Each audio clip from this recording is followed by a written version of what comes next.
Hello, good morning. I am Andrea Kuchin, and this is My Home Biz Tips, where we inspire, empower, and support home-based business owners with the hope that we can help them find, create, and scale the business of their dreams without sacrificing their family or their sanity. And today we are talking to someone who is wonderfully, beautifully sane and looks after her family and her business and her kind of other business, which is connected to the first business, but slightly different from that business, and has been doing it successfully and wonderfully for a long time. Ladies and gentlemen, I would like to introduce you to Alyssa Avant. Hello. Hey there. Good morning. Good morning. How are you? I'm doing well. How are you doing today? I'm doing very well, thank you. And I'm really glad to see you here, so bright and smiley. It's lovely. Whereabouts are you? I am in Mississippi. Okay, so I know nothing about the US. I know I've been here for a while, but there's a lot I need to learn. What's the weather like in Mississippi? Normally it is very humid, even in the wintertime. Yeah. But right now it's very cold today. It is in 30s here, but that is unseasonably cold. Normally we have very mild winters. But it's always humid, and normally we have warmer times. Even this time of the year, the weather's normally warmer. It's been changeable here. It rained last night, which is kind of weird. It doesn't rain very often. So, but it's winter. So there we are. Unpredictable. Exactly. So, Alyssa, you have 3 children, is that right? That's correct. And how old are they? They are 12 and 13, and my oldest will be 17 on Monday. Wow, they're quite grown up then. Yes. But your business is almost as old as they are, isn't it? It is. It is. I will always say it is the same age of my daughter, because I stopped working outside the home the year that she was born. I stopped working in January of 2007, and she was born in March. And I started this business in October of that year. So what were you doing for the first few months? I was just home with my kids, my youngest at the time. I mean, my oldest at the time. Until I had my second child, which was an experience in itself, having a preschooler when you're, expecting. Mm, mm. So before we get into why you became an entrepreneur, tell us a little bit about what it is that you do. Okay, well, I am a virtual assistant, but I'm also a virtual assistant coach, because I help other women who want to work from home to do so through having a VA business, because it is super flexible for moms. And I have a directory called the Christian Business Advantage, and it is a directory of virtual assistants who are looking for Christian business owners and bloggers and ministry leaders to work with and support in their businesses.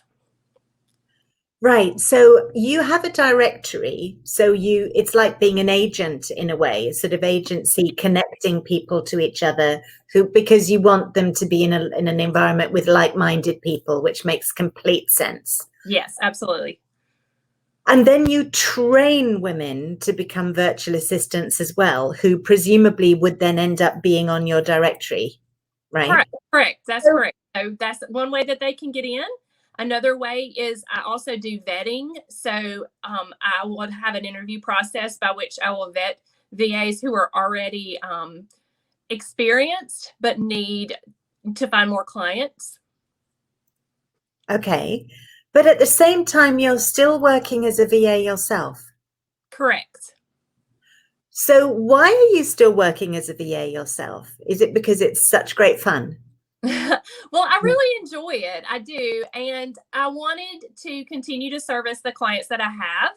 But at the same time, there was a point in which, you don't want to take on, I want to be a person who provides quality services. And so I didn't want the quality of my services to be impended upon based upon the fact that I, was taking on more and more clients. And so I needed to find a way to increase the income without increasing the number of clients. And that's why I looked into other things that I could do. And I had been doing some training through internships. And so I created the course and then realized that I got a ton of referrals and I needed people to send those people to. And so that's where the idea of the directory came in. Right. So do all three of those different things bring you separate streams of income? Yes, they do. Right. So that's absolutely wonderful. So you've got three different things. So you could decide if you wanted to not to do the VA work yourself anymore, sort of retire from active duty, as it were, and have the other two things working. Yes, I could. So you've got the best of all worlds because you've got a job that keeps you busy and doing things. And personally, although I have a child as well and a puppy, and I know that I don't want to be working all the time, I do like to have something else to be doing. I do like to feel that I'm contributing to the world. Absolutely. Maybe if I had if I'd had lots more children, I might not have felt that way. And also my daughter's older, she's 14. So she doesn't need me as much as she used to. But all the time I've always wanted to have something else. I'd wanted to feel like I'm making a contribution of some kind. So I can see also why there's an appeal with that as well. But you've also got this residual income that makes money based on something you set up some time ago, which is now doing what it's doing without you necessarily having to be there. That's right. So it does. It because I have a couple of streams that come in through the directory, for example, with the VAs themselves will pay to be a part of the directory, but Yes. also if someone wants to be, I have a couple of ways that a client can get access to the directory or to the VAs. So they can pay a smaller fee just to gain access to the directory, and they can go in and look at the profiles and contact the ladies and decide who they want to work with. Or I offer what's called a matchmaking service. And as part of the matchmaking service, I will interview the client and then go and interview some of the VAs and see who is a good fit. And so that is a separate way that the income is made. But those are the two ways that someone can get a VA. And so that makes for different ways of income. And then the course, which is called Become a Virtual Assistant, it has, of course, a fee involved in that, a one-time fee that they pay for the course. And so since the course is what I would say more like of a DIY, like it's self-paced, you walk through it yourself. It's completely hands-off, so I don't have to be a part of that. It's in a membership site where they can go through and watch the lessons and download the resources and all that sort of thing. Yeah. So you're very smart. You've actually done exactly what I recommend people do, that they set something up somehow that pays them a residual income so they can do crazy stuff like take time off or, spend more time with kids, or maybe have another kid and work less, or reduce their hours, or, get involved in something else. Or even when you're working freelance and even when you have different clients who in a way are a different income stream, I mean, it is possible that you could lose a client who was, that would make a substantial difference to your income. So again, it's always best to have a backup of some kind doing something. And I know when you start, it's not necessarily easy to think about creating something, but there comes a point where it's like, oh yes, let's do this. Yeah, and I've had that happen. I mean, I have had in the past where I've lost clients, and it's scary when you don't have any other income coming in other than just the clients. And so it's like putting all your eggs in one basket, so to speak. And so for the longest time, that was my goal, was to set up another income stream. And once I had that one set up, to set up another one. And I am taking time off next week. So I've been working a lot this week, trying to take off next week because my husband took off the week for Christmas. But my clients are very, very good clients, and I have a lot of flexibility with them. I always tell VAs to make sure that you know what type of person you want to work with, you want to serve. And, that's the joy of the business, is to choose who you want to work with, who you want to serve. And you get to make those decisions. Yeah, but it's not that easy at the beginning, is it? Because sometimes you probably find yourself, I know I did, working for people who aren't really the best fit, but you don't want to let them go because they're still paying you. I have been there, but I fired some clients along the way. But yes, as you grow in your business, you'll be able to make more decisions like that and make changes that work better for you and your family. Absolutely. Absolutely. And hopefully you'll get lots of referrals rather than having to look for new clients all the time.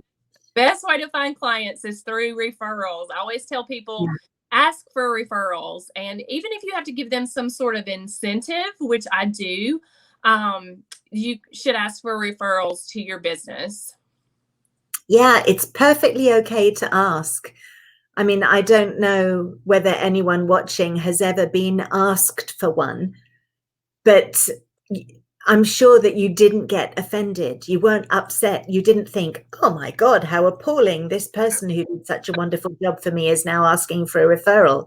So if you turn that round the other way, why would anybody be upset if you do it? So it's totally okay to do it. Don't do it on a daily basis. Don't have it in the signature in your email. If you thought I did a good job, great job, please refer me. Don't be like a realtor. But every once in a while, there's no harm in saying, hey, we've been working together for a while now. I've got a little bit more space in my calendar, and it would be great if you could refer someone to me, just to sort of make it light. Right, exactly.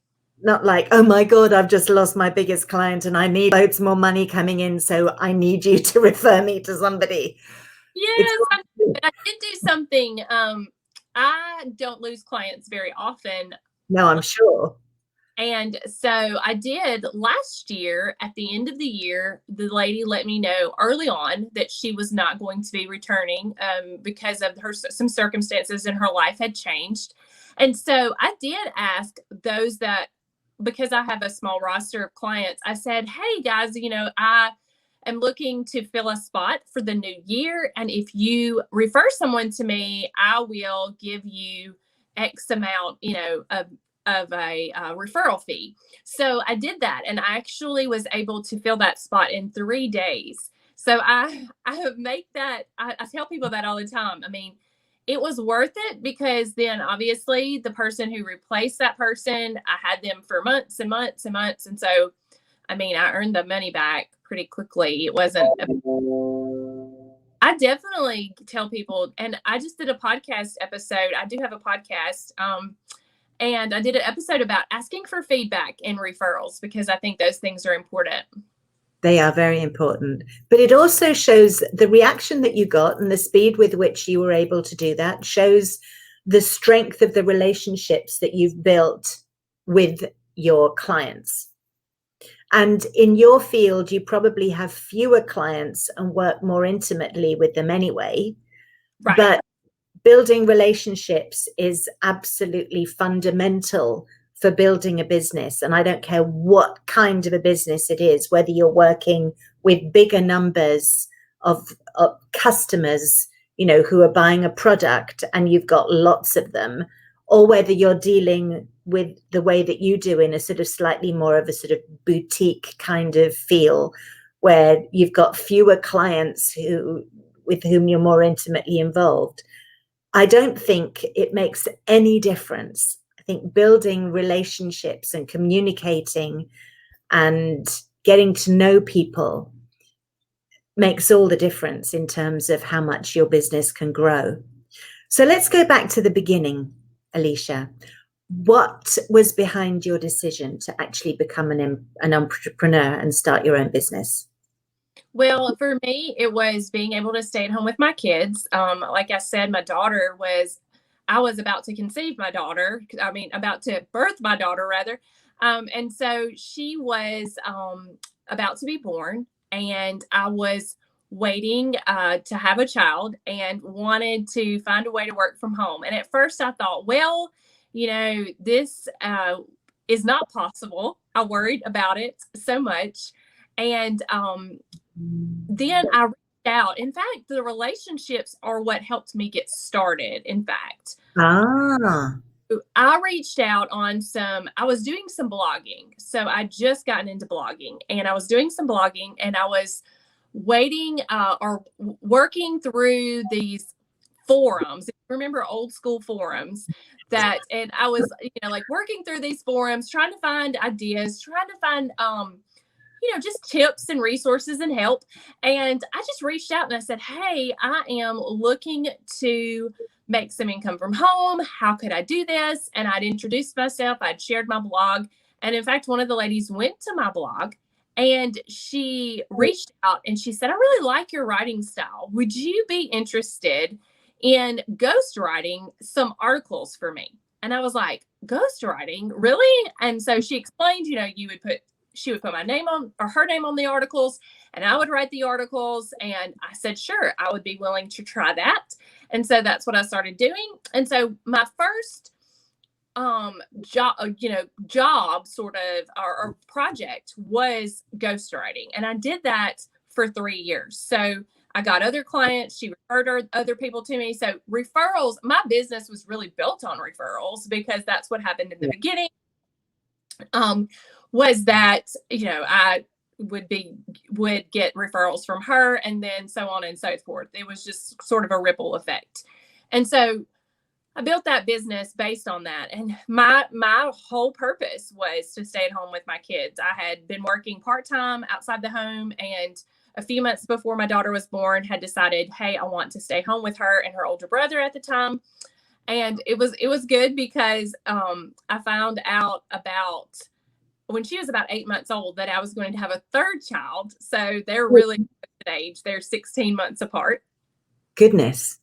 And so, so I built my business or started my business when I had a baby and a preschooler. And then, as they grew, obviously, I've been able to maintain that. And my business has kind of morphed into other things over the years, as like into the VA business that it is now. But that's where it started, was with ghostwriting, articles, and blog posts. But you'd started a blog before that? Yes. Was that just so that you could express yourself then? Or was that because eventually, just to write? It was just for fun. And I was writing articles, I was writing just more of like a journal entry. So, and I mean, I did some article writing too, because I did some speaking here locally and to girls and their moms about like modesty and etiquette and that sort of stuff. And so I would write articles about that. And they were published here in a local Christian magazine. And then I would put them on the blog. And so those were the articles that she read and asked me about, because she had a mom sort of resource website. And so that's what I began to write those for her. And back then, article marketing, where they'd have these article banks that you would submit your articles to, and then people would put them in newsletters and things like that online, was a big way to market your business at that time. And that's part of what I did for her, was help her to submit those articles to these article banks. Right. So when you started, when you were writing for those publications, that was not paid work, or was it paid? It was. She reached out to me and she paid me so much per article. No, I mean before you met her, while you were doing your blog. No, it was just I was submitting these articles to a local magazine. And they would print them in this local magazine. In fact, I have all of those articles still many years later. But yes, those were unpaid. Those were just for it was a nonprofit magazine. And so I just submitted the articles, and it did help me to get speaking engagements though on a local level. Oh, now that's an interesting thing because you wouldn't necessarily associate writing and speaking. So what happened there?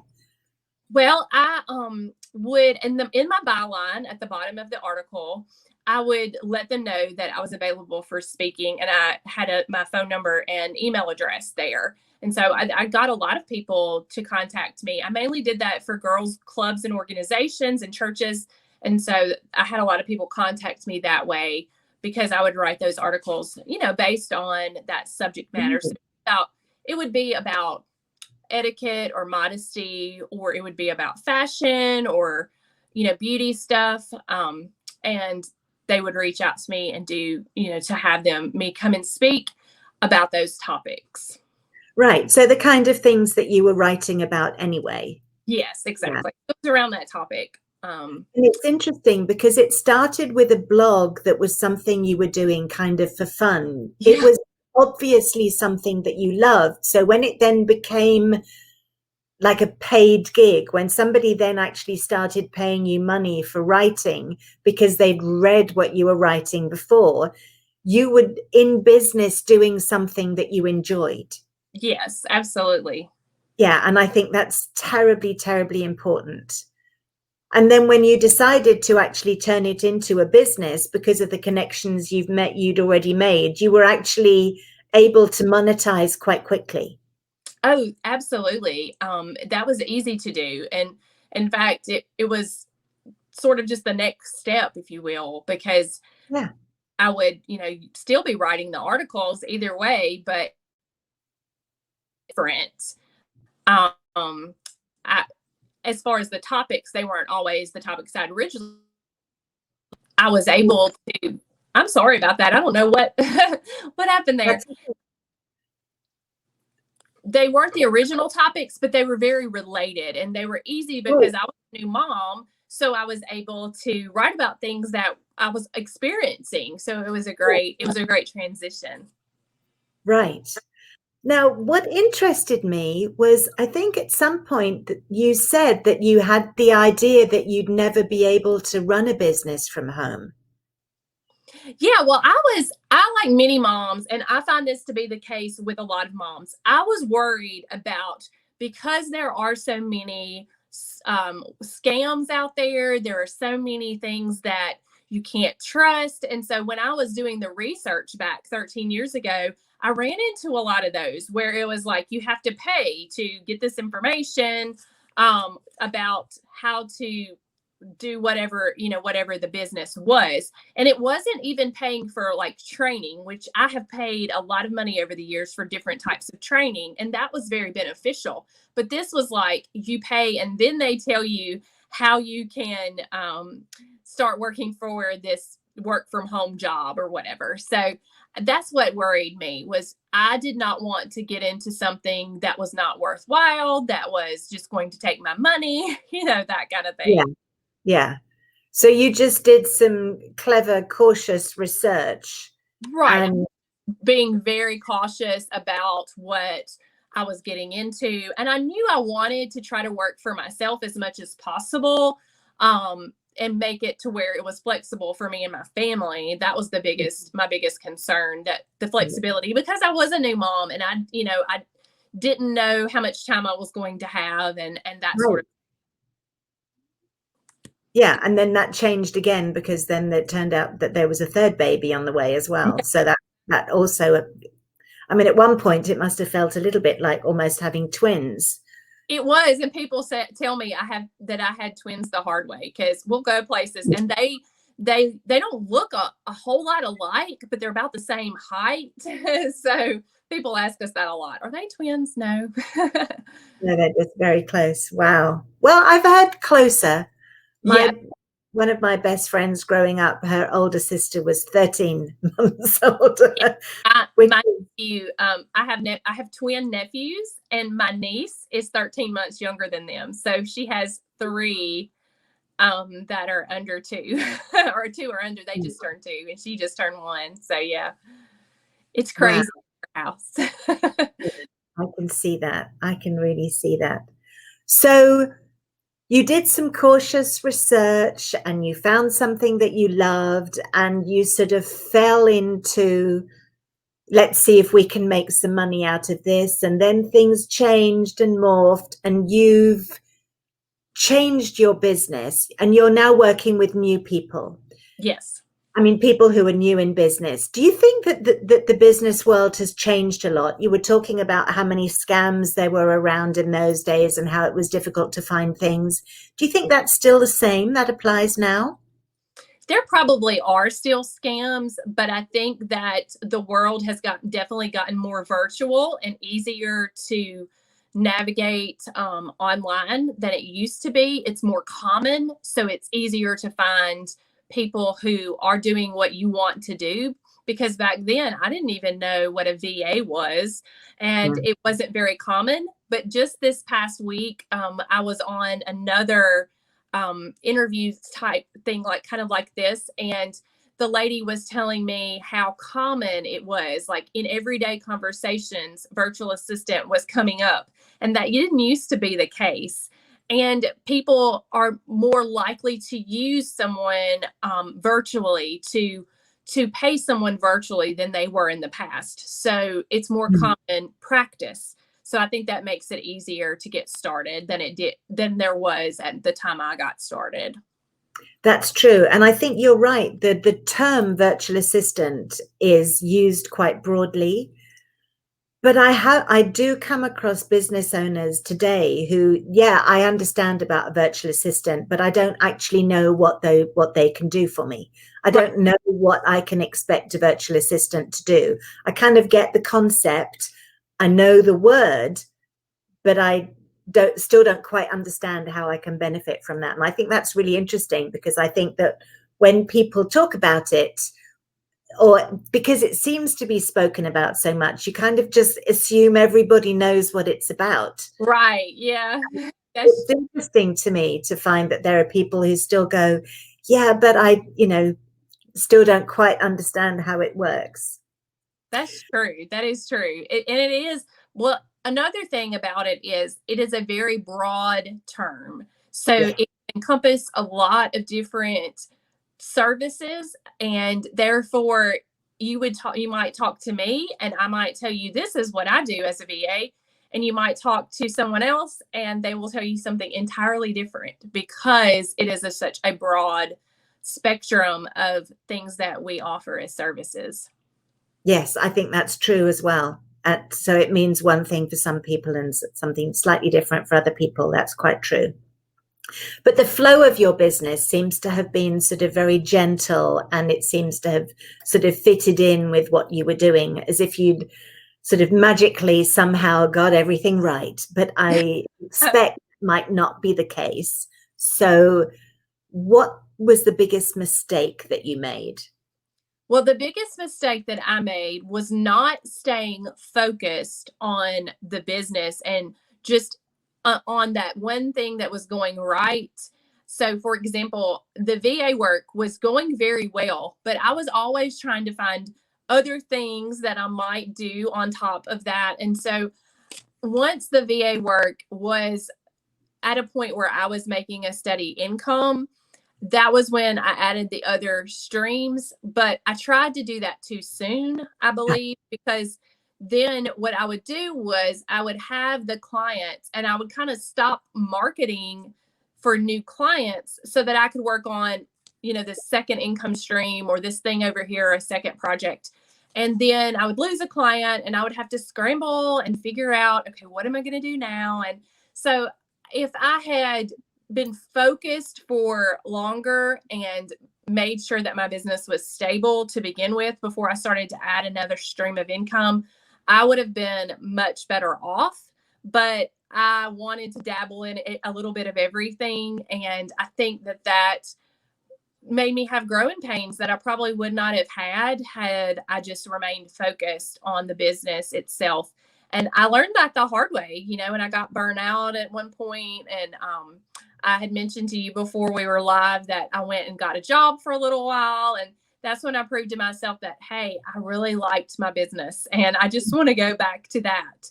And it took me a few years to do that. And I worked it part-time during that time, but it wasn't the same as being able to be at home and not have to work, outside the home. And so I wish I would have just stayed focused, stayed consistent, and done what I knew I needed to do. But I just got distracted a lot. Right. And I think distraction, I don't know how long ago it was now that you're talking, but I think distraction is becoming an increasingly difficult challenge to deal with. Well, this was quite a number of years ago because it's been, I would say, at least 5 years ago, but probably even a little bit longer than that now. It was in the beginning stages of my business. I had been doing the business about 4 or 5 years when I worked outside the home for a little while and then came back to my business.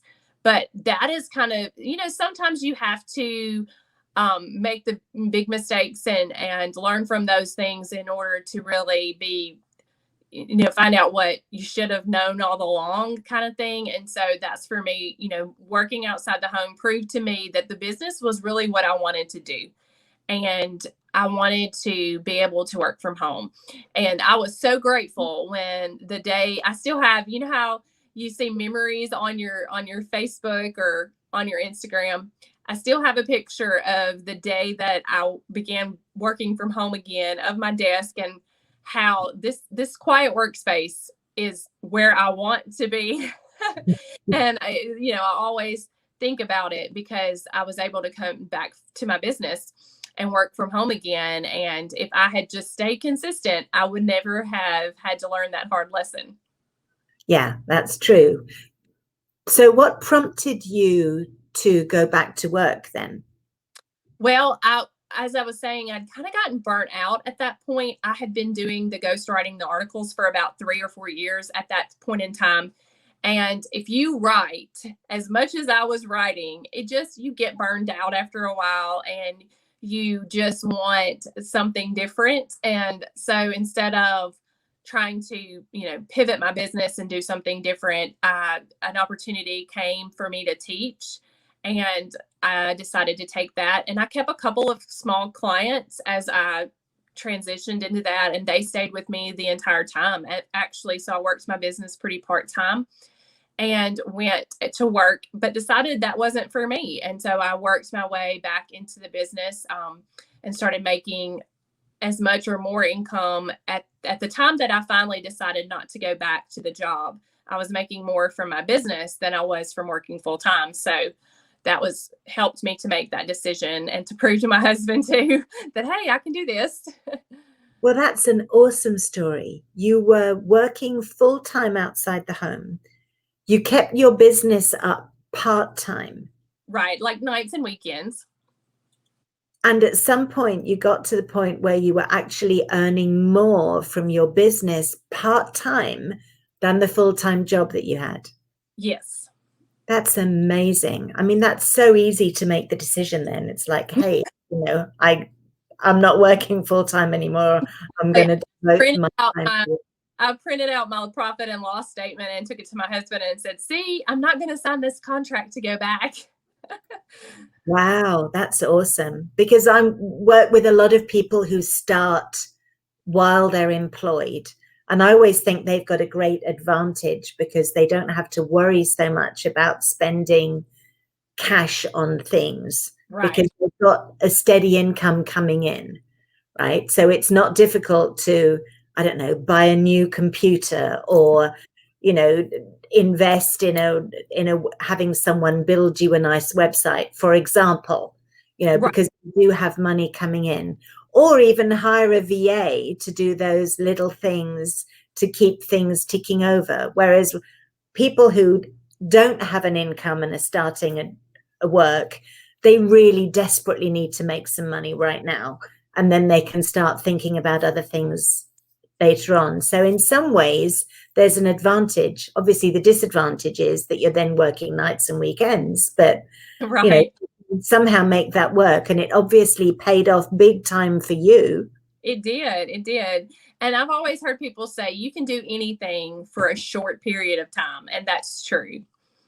Yes, you can tolerate all sorts of sort of uncomfortable situations when you know that they're going to get you to a certain place. And I think at that point, it's when it's really important to be absolutely clear of where you're going and what it's going to create. And then you can sort of suffer the discomfort of it because you know where you're going to be when you've finished. Right, absolutely. So just, setting that goal and that end point, which is what I did after I realized I didn't really want to stay in the job. I was like, well, I want to be able to not sign the next contract, for example, and was able to put that as like, that's my goal and that's the target. So that was what I was able to focus on to make it. Yeah, I absolutely love that. I love hearing stories like that of people who, made it work, because it's such inspiration for people who are doubting now. If you're thinking to yourself, oh, the new year, maybe that would be a good time to start a new business. Yeah, do it. In fact, start now so that you're Yeah. ready, Right, so by that the new year, so you've already got 3 weeks of it, under your nothing belt. at that date. So go ahead and start. Yeah, absolutely. So what do you think the most important lesson you learned was? For me, that was to be consistent, to be consistent and not give up, because many times I was just, even though it felt like I was not making much progress, I was, you're still making little baby steps of progress. So Yeah. don't give up on it, even though it feels like you've not moved very much and maybe you've only inched along. Well, you've moved somewhat, you've made some progress, and that's going to, when you look back on it, it went a lot faster than you thought in the beginning. So just not giving up and just being consistent, because a lot of it is, daily consistent action over time makes huge progress. Yeah. Yeah, that's absolutely right. That's quite valuable. In fact, if we go back to the start now rather than new year, by new year, you've got 3 weeks behind you, right? So by the time the credit card statements come in from the stuff that you bought for the holidays towards the end of January or even February, depending on the billing cycle, you can actually already be making money and you can pay them off because you started today rather than waiting to Christmas. And you can't necessarily see the changes that are happening while they're happening.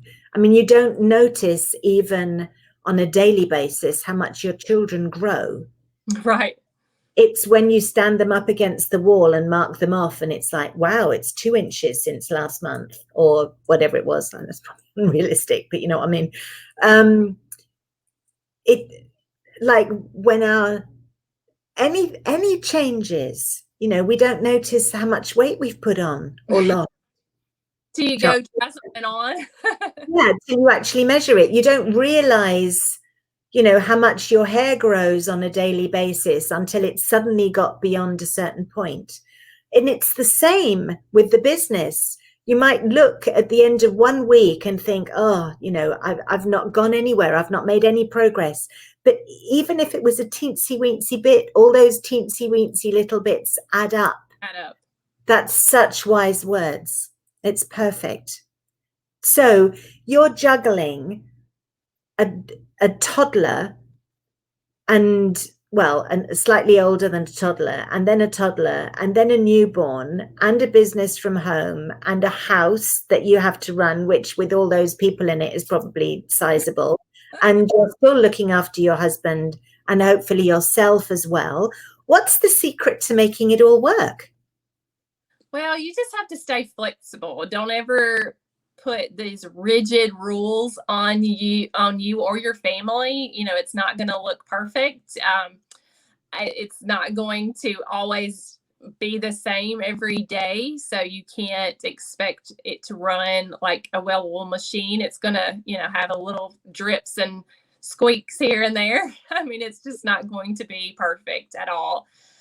So kind of giving yourself grace is important, because it's going to be hard, but it was definitely worth it, even though to me, honestly, those days are a bit of a blur. Like, I don't really remember, I remember little things like holding my son and typing with the opposite hand. Like, I remember those things like that, but you don't remember the hard stuff. You remember the good stuff, the fact that you actually were there with your family and your kids. And I took all my kids to preschool and picked them up. They didn't stay all day. They went to half day because I was at home. And so, I was able to do all that with them, and be able to be at their events and things like that. So that's the stuff I remember. I don't remember the hard stuff really.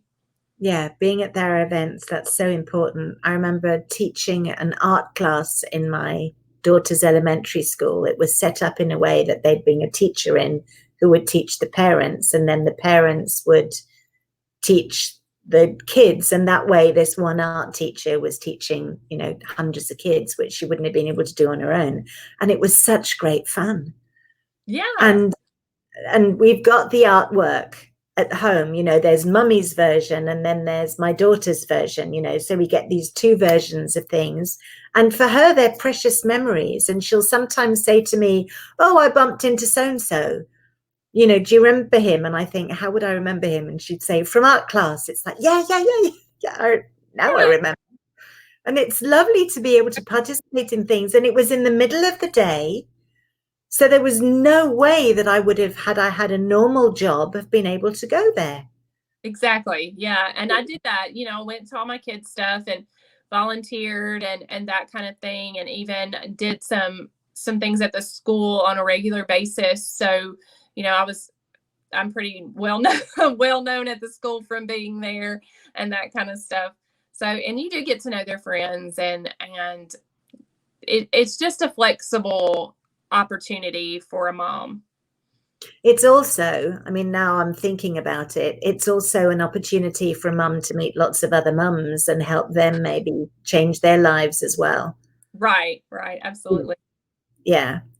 So in terms of creating a good business and becoming an entrepreneur yourself, what was the best investment, do you think, that you made?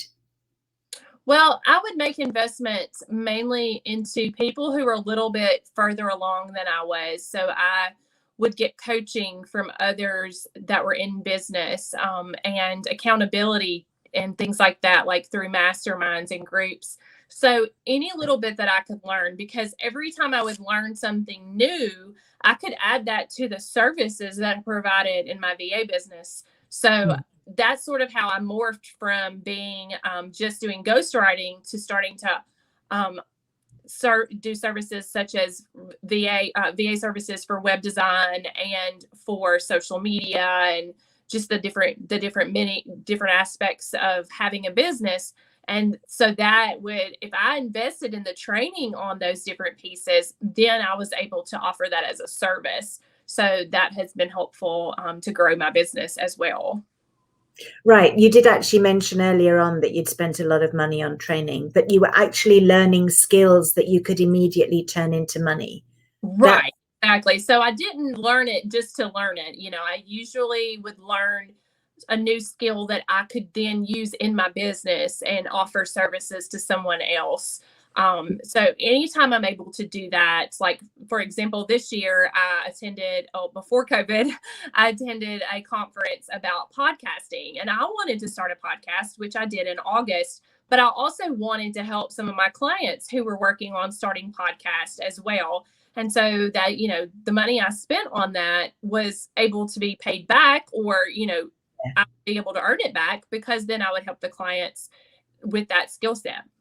Yeah, exactly. It doesn't always work in quite such a direct way. It depends what kind of a business you're in. Oh, absolutely.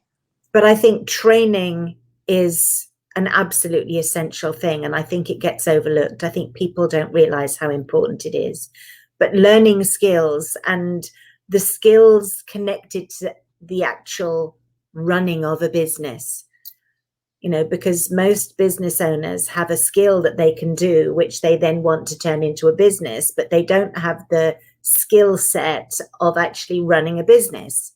Yes, that's a whole different story. I mean, there's so much. I was telling someone the other day, there are so many what I would call like busy tasks that you have to do. You have to do your bookkeeping, you have to do your advertising, you have to do your marketing or whatever, you have to do your Yeah, all these little things that you have to do, and that's a lot of times that's where a VA comes in, is yeah, you're able to outsource or hand off some of those tasks to someone else.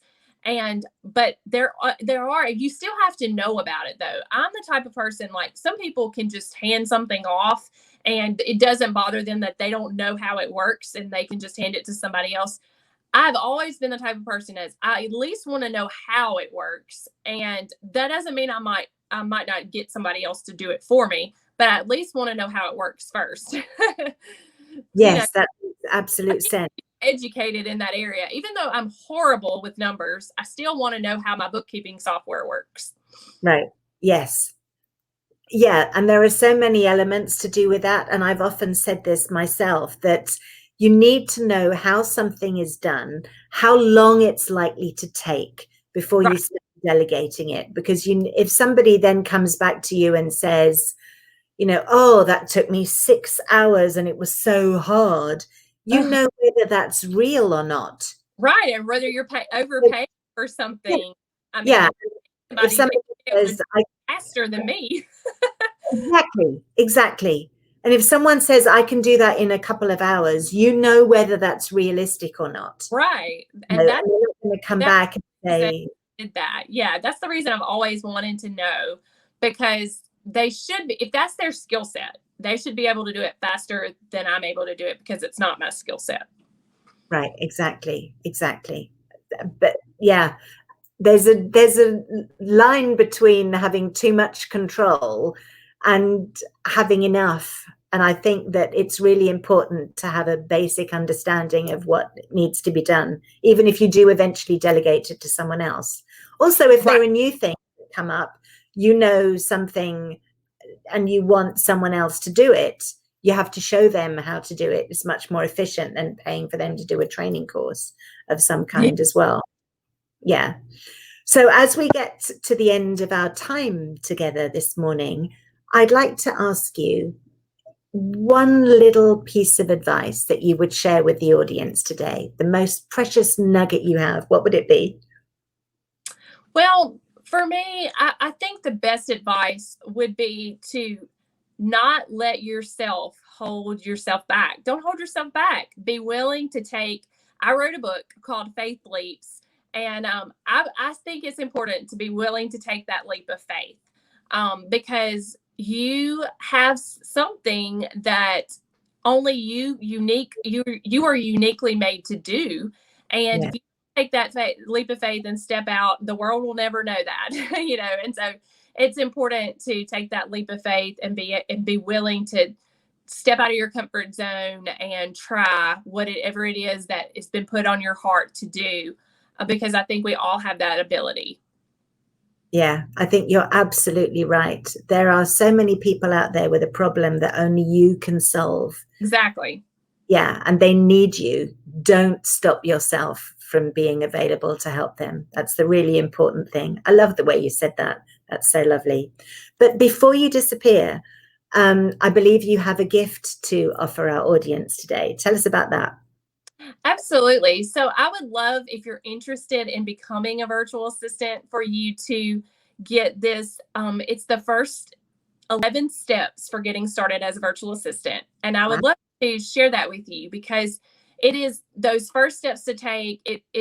Ask you some questions, to consider if you're considering starting a business, and will help you just to start today, and don't waste the time. There's nothing magical about the new year and that the date's turning over to 2021. You can get a leg up on that and start by taking these first steps and figuring out what your skill sets are. And I believe everybody has a marketable skill that you can turn into a VA business. So that's what I'll be sharing. Fantastic. And how do we find it? I think we're going to put that on the screen. She's going to put the link. Okay, perfect. So there's your website.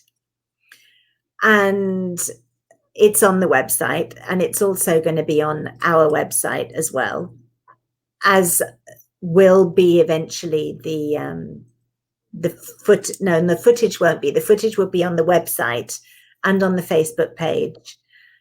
So people can find this interview again if they missed it today.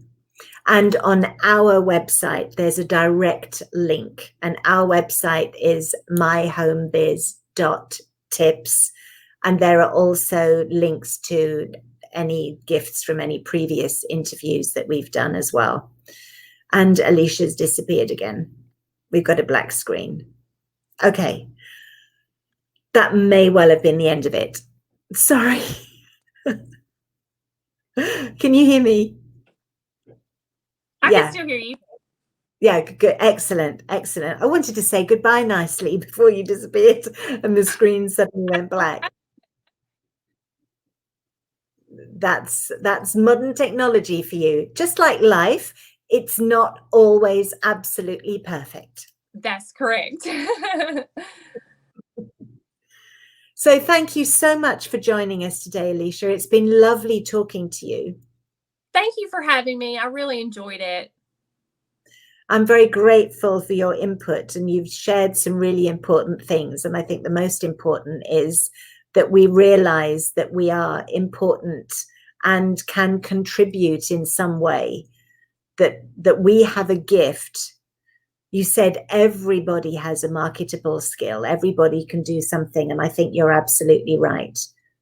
And I hope that people who are thinking about being a VA will reach out and have you guide them. That would be great. I would love to help anyone. And if they have any questions, I would be willing to answer those. Just reach out and on the website, or you can find me. Alyssa Avant and Company is also here on Facebook, and I shared this live to my page on Facebook. So hopefully people can reach out if they are interested. Okay, perfect. That's lovely. Brilliant. Wonderful. Good thinking. That's exactly what's needed in a VA, someone who thinks ahead. Okay, well, that was my home biz tips for today. That was the lovely Alyssa Avant and Company. You can find her on her website and on our website, MyHomeBiz.TIPS. Thank you very much for joining us this morning. I look forward to seeing you. We will be here next week. We will be here the week after as well. And we look forward to seeing you then. Thank you very much. Bye-bye.